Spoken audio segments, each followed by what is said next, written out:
She'll never know. It's already done. Those scary words still play in my head like a broken record. Every time I think about them, I feel cold all over. But wait, I'm jumping ahead.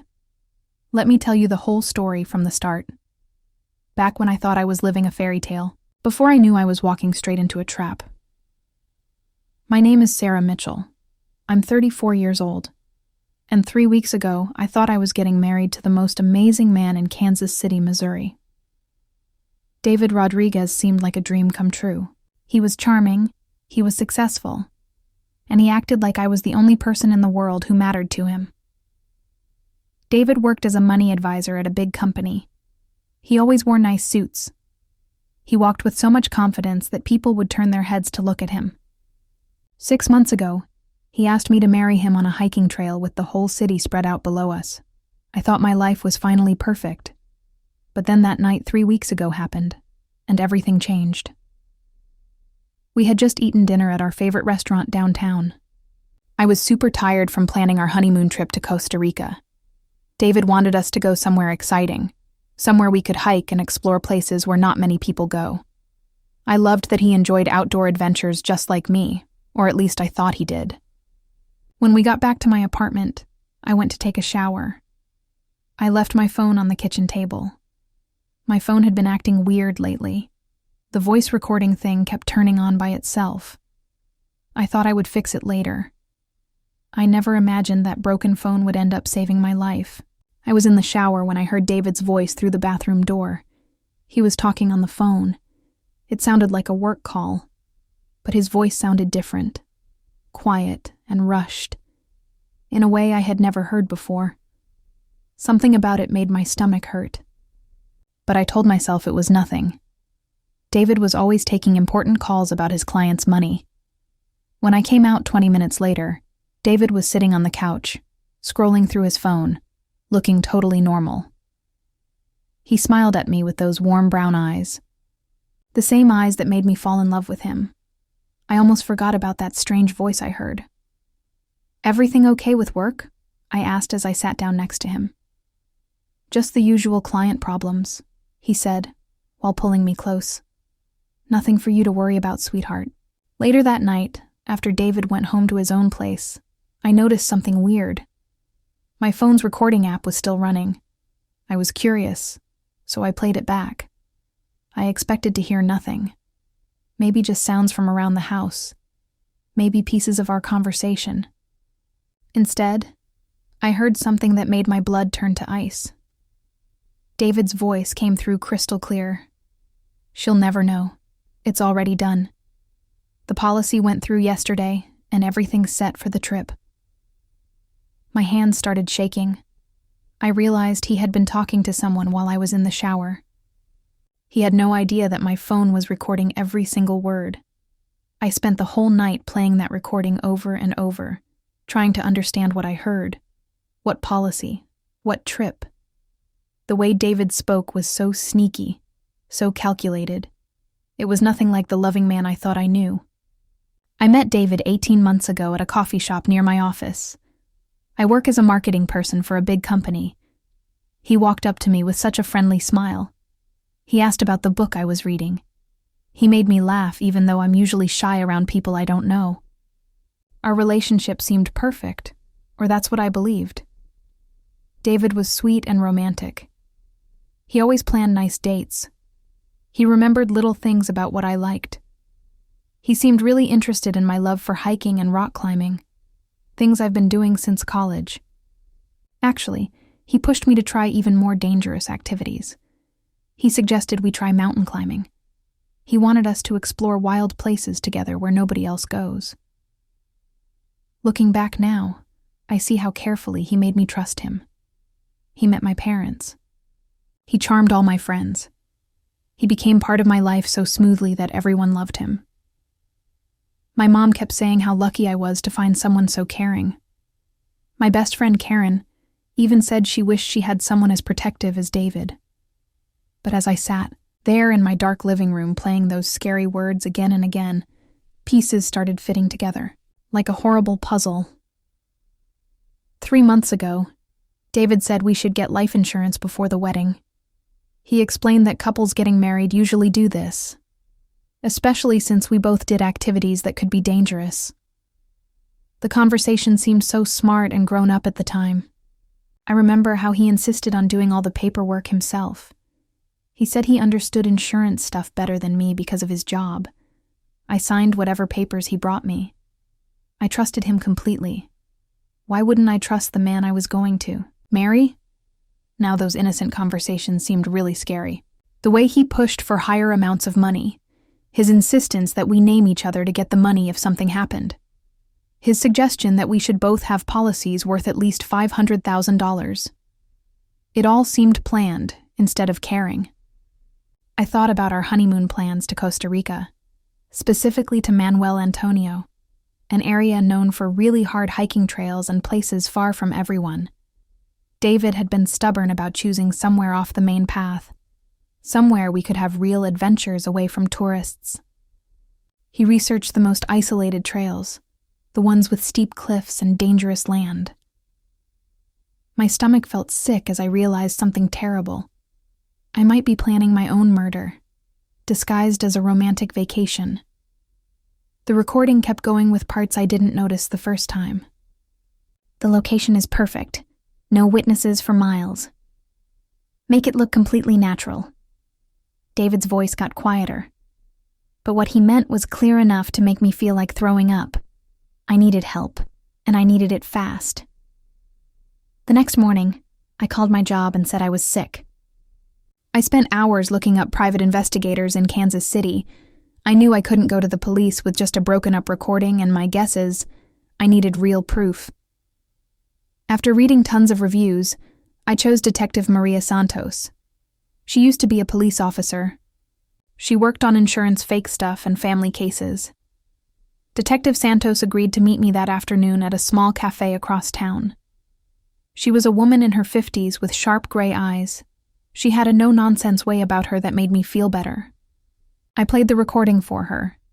I watched her face get more and more serious as she listened. "This is definitely suspicious," she said when the audio ended. "But we'll need much more than this to build a case. Tell me everything you know about David's background, his money, his past relationships." As I talked, I realized something scary. I actually knew very little about David's past. He told me he was engaged once before, to a woman named Rebecca Parker. She died in a hiking accident 2 years ago. At the time, I felt terrible about his loss. I thought it was sweet that he could fall in love again after such a tragedy. Now that story seemed much darker. "I need you to give me any papers you signed," Detective Santos said. "Insurance policies. Forms about who gets money. Anything about your money or stuff you own. I also want to check David's background completely, including his past relationships and any insurance money he might have gotten." "How long will this take?" I asked. My voice was barely steady. "Give me a week for the first investigation. In the meantime, act completely normal. Don't let him know you suspect anything. Can you do that?" I nodded. Even though pretending everything was fine while living with someone who might kill me made me feel sick. Detective Santos handed me a tiny recording device, no bigger than a thumb drive. "Keep this with you all the time. If he says anything else suspicious, we need it recorded. And Sarah?" She looked directly into my eyes. "Be very careful. If your guesses are right, you're in immediate danger. Don't go anywhere isolated with him. Don't eat or drink anything he makes. And make sure people always know where you are." That evening, David came over for dinner like usual. He brought takeout from my favorite Thai restaurant. As I watched him serve the food, Detective Santos's warnings played in my head. Every movement he made seemed planned. Every smile seemed fake. When he suggested we try a new hiking trail that weekend, I felt my blood turn cold. A remote area he found that was perfect for practicing for Costa Rica. "Actually, I'm feeling kind of tired lately," I said, forcing myself to sound casual. Maybe we should stick to easier trails for now. David's expression changed for just a second. Annoyance. Maybe even anger. Before his charming smile came back. Of course, sweetheart. Whatever makes you comfortable. But I saw something in his eyes that wasn't there before, and it terrified me. Detective Santos called me exactly 1 week later. Her voice sounded grim. We need to meet immediately. What I found is worse than we thought. I met her at the same cafe. My hands were shaking as I sat down. She slid a thick folder across the table. I could see from her face that the news wasn't good. David Rodriguez isn't just planning to kill you for insurance money, she said quietly. He's done this before. Rebecca Parker, his previous fiancé, didn't die in a hiking accident. She was murdered. My heart stopped. What do you mean? I pulled the police reports from her death. Rebecca was found at the bottom of a cliff in Colorado, during what was supposed to be a romantic weekend trip. David claimed she slipped while they were hiking alone. There were no witnesses, no signs of fighting, and the investigation was closed as an accidental death. Detective Santos opened the folder. But here's what's interesting. Rebecca had a $500,000 life insurance policy, with David as the person who gets the money. Sound familiar? I stared at the photos of a beautiful young woman with dark hair and a bright smile. Rebecca looked happy in every picture, completely unaware that her loving boyfriend was planning her murder. There's more. Detective Santos continued. I've been watching David's activities this past week. He's been meeting with someone who deals with drugs you can't trace, specifically drugs that can make it look like heart failure. He's also been looking up remote hiking locations in Costa Rica, paying special attention to areas with dangerous cliffs and no cell phone service. She pulled out printouts of David's internet searches. My stomach felt like it was turning as I read them. Natural-looking heart attack drugs, poisons nobody can detect, remote hiking trails, Costa Rica, staging accidental deaths, life insurance payout time frames. How did you get this? I whispered. David's not as smart as he thinks he is. He's been using the public computer at the library downtown for his research, probably thinking it couldn't be traced. But he didn't think about security cameras recording his screen. Detective Santos pointed to timestamps on the documents. These searches were all done in the past month, right after you two finished your honeymoon plans. The evidence was overwhelming, but the worst part was still coming. Detective Santos pulled out another document. My life insurance policy. Sarah, this policy isn't for $500,000 like David told you. It's for $750,000. And there's a special clause for accidental death, which means he'd get $1.5 million if you died in an accident while on vacation. I felt like I was going to throw up. He forged my signature.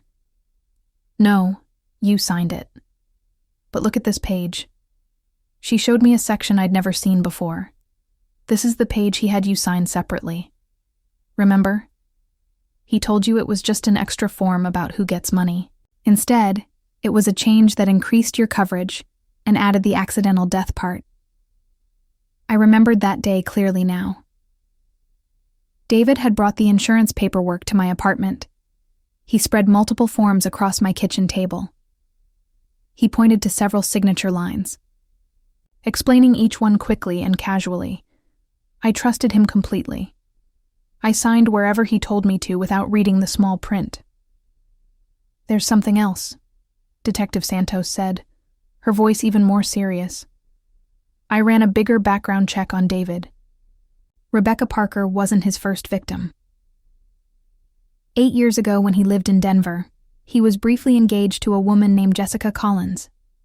She died in an accidental drowning during a weekend camping trip. No life insurance payout that time because they weren't married yet. But it showed his pattern. The room began to spin.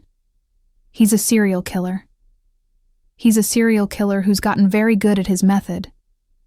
The beauty of his plan is that he really dates these women, makes them fall in love with him, then kills them in ways that look completely accidental.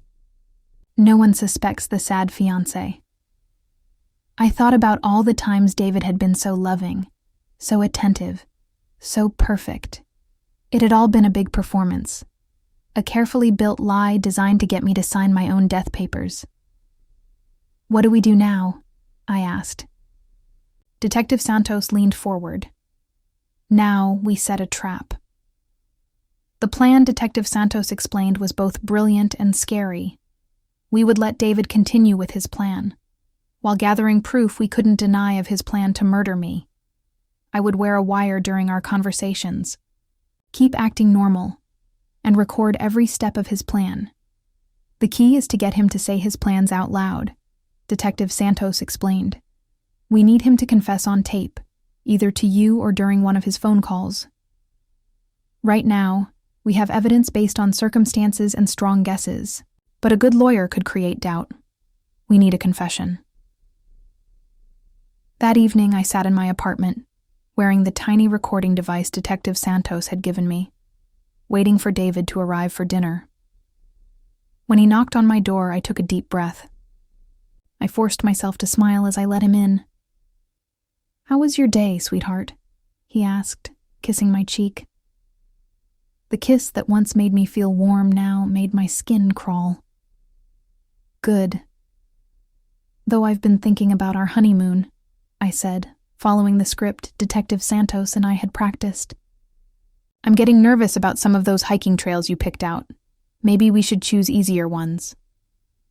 David's expression tightened, almost too small to see. "Sarah, we've talked about this. You need to push yourself out of your comfort zone. These trails will be amazing, and I'll be right there with you." "But what if something happens? What if one of us gets hurt in such a remote area?" "Nothing's going to happen," David said firmly. "I've researched every detail. I know exactly what I'm doing." The way he said it with such cold certainty sent chills down my spine.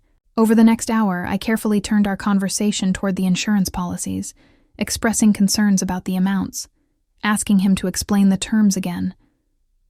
"You don't need to worry about any of that," David said, his patience clearly running out. "I've handled everything. The policies are perfect, and if anything ever happened to either of us, the other would be well taken care of." "But $750,000 seems like so much," I pressed. "Are you sure we need that much coverage?" David went very still.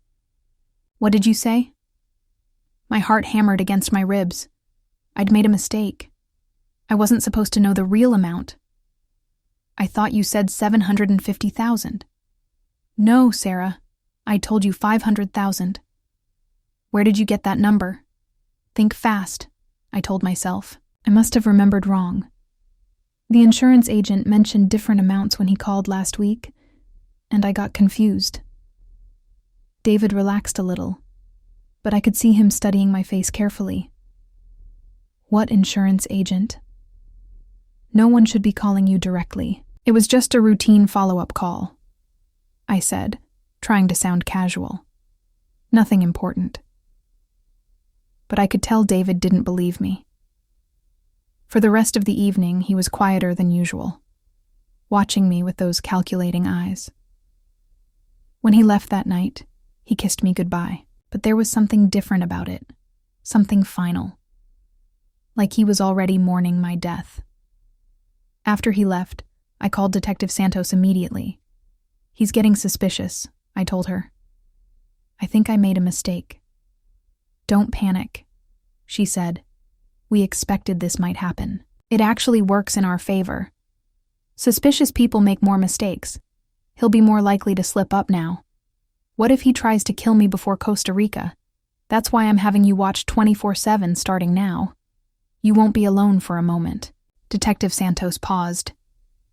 "Sarah, I know this is terrifying, but we're very close to having enough evidence to arrest him. Just hold on a little longer." But as I hung up the phone, I couldn't shake the feeling that David was already planning to speed up his timeline. I was right to be worried. The next morning, David called me at work with an unexpected idea. "I've been thinking about what you said last night," he said, his voice unnaturally cheerful. "You're right that those Costa Rica trails might be too challenging. What if we take a practice hike this weekend instead? I found this amazing trail about 2 hours outside the city. Very secluded, perfect for testing our gear and building your confidence. My blood went cold. This was it. He was moving up his timeline to this weekend. But we haven't planned anything. Sometimes the best adventures are spontaneous. David said, I've already checked the weather. It's going to be perfect. We can leave early Saturday morning, make a whole day of it. Just you and me in nature, like we always dreamed. I forced enthusiasm into my voice. That sounds wonderful. Where exactly is this trail? It's called Eagles Ridge. Very remote. Hardly anyone goes there. I found it through a hiking website. The views are supposed to be incredible. He paused. Sarah, I think this trip could be really special for us. A chance to reconnect before the wedding stress gets too overwhelming. After I hung up, I immediately called Detective Santos. He's planning to kill me this weekend. I know. We've been watching his communications. He called a secret phone number 3 times this morning, the same number he's been using to contact his drug supplier. We also tracked his internet activity. He spent 2 hours last night researching Eagles Ridge Trail, specifically looking at maps showing cliff faces and water features. So what do? We let him take you there. But you won't be alone. My team will be tracking your location, and we'll have agents positioned throughout the area.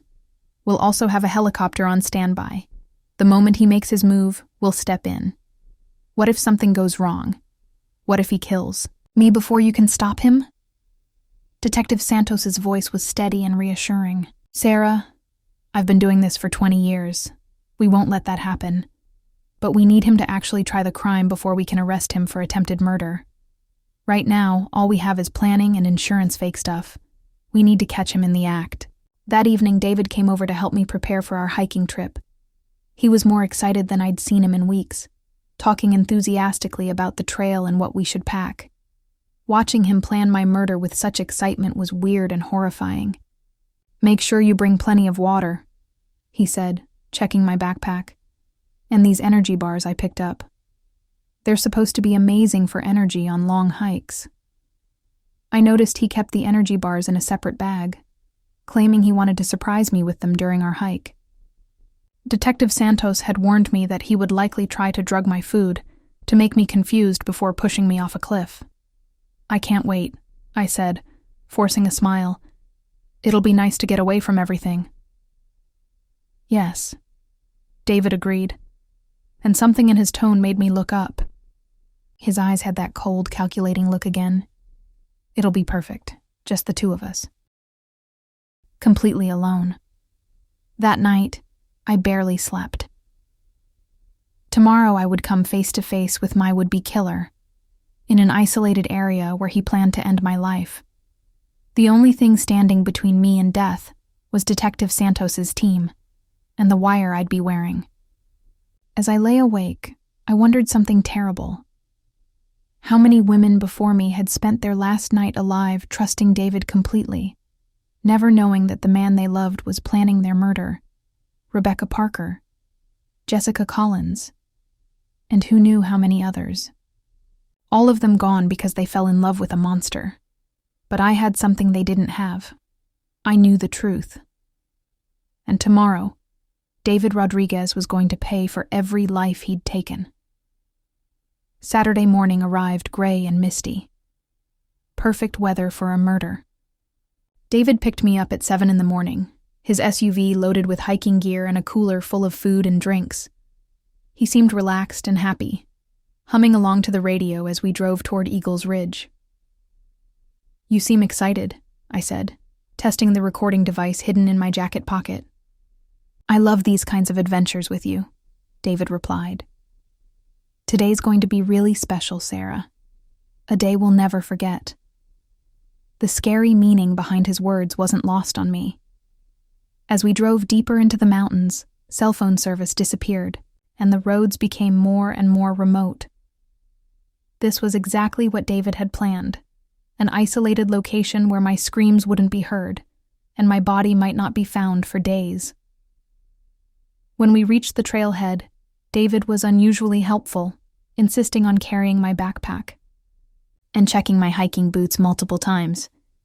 "We need to make sure you're completely safe out there," he said with fake concern. "I'd never forgive myself if anything happened to you." The trail was even more isolated than I'd imagined. We hiked for 2 hours without seeing another person, climbing steadily through thick forest toward what David claimed were beautiful cliffside views. Every step took us further from civilization and closer to the spot where he planned to kill me. "Let's take a break," David suggested when we reached a clearing. "You must be getting tired." He pulled out the energy bars he'd been so excited about, offering me one with an encouraging smile. "These will give you energy for the tough part of the trail ahead." This was it. The moment Detective Santos had warned me about. David was trying to drug me before we reached the cliff. I pretended to take a bite while actually hiding the bar in my hand, then excused myself to step behind some trees. "I need to use the restroom," I said. "I'll be right back." As I walked away, I pressed the emergency signal Detective Santos had given me. Within minutes, I heard the distant sound of helicopter blades. David heard it too. When I returned to the clearing, his expression had changed completely. The mask of loving concern had slipped, revealing the cold killer underneath. "What's that helicopter doing here?" David demanded, his voice sharp with suspicion. "I don't know," I said, trying to sound innocent. "Maybe it's a medical emergency somewhere." But David was no longer buying my act. His eyes narrowed as he studied my face, and I could see the moment he realized I knew the truth about him. "You lying witch!" he snarled, dropping all pretense. "You know, don't you? You know everything. There was no point in pretending anymore. I know you killed Rebecca Parker. I know you killed Jessica Collins, and I know you brought me here to kill me for the life insurance money." David's face twisted with rage, and something else. Fear, as he realized his carefully built plan was falling apart. "How long have you known?" "Long enough to record everything," I said, pulling out the small recording device. "Every conversation, every plan, every sick detail of how you've been murdering women for years." The helicopter sound was getting closer, and I could hear vehicles coming on the road below. David spun around wildly, understanding that he was trapped. "You have no idea what you've done," he said, his voice turning desperate. "No one will believe you. I'm a respected money advisor. You're just a crazy woman making up stories." "Actually, the police already believe me," I said. "They've been building a case against you for weeks. The drug purchases, the internet searches, the insurance fake stuff, it's all documented." David's face went white as armed police officers came out from the trees, guns drawn. Detective Santos appeared behind them, speaking into her radio. "David Rodriguez, you're under arrest for planning to commit murder, insurance fraud, and the murders of Rebecca Parker and Jessica Collins," she announced. As they handcuffed him, David looked at me with pure hatred. "This isn't over, Sarah." "Yes, it is," I replied. "It's finally over." David Rodriguez faced first-degree murder charges for his plan to kill me for insurance money, while investigators reopened the cases of Rebecca Parker and Jessica Collins, leading to more murder charges and a life sentence without the chance of getting out. The evidence Detective Santos and I had gathered was overwhelming. Recordings, money documents, and internet search history. It created a case so strong that it destroyed David's claims of innocence and exposed him as a calculating serial killer who had used romance to target women who trusted easily. His reputation as a respected money advisor fell apart when his criminal activities became public, while his family and coworkers discovered they had been around a man who murdered women for money. The insurance companies not only canceled all policies, but went after him for fraud charges, making sure that David would face money ruin alongside his criminal sentence. I spoke at David's trial with a strength I never knew I had, helping get justice not only for myself, but for Rebecca, for Jessica, and any other potential victims he might have targeted in the future. Looking back on that terrifying journey from trusting fiancé to the woman who brought down a killer, I realized something. My broken phone recording had been more than just a lucky break. It had been the evidence needed to stop a monster. A monster who believed love was just another weapon he could use. And I had turned that weapon against him, in the most satisfying way possible.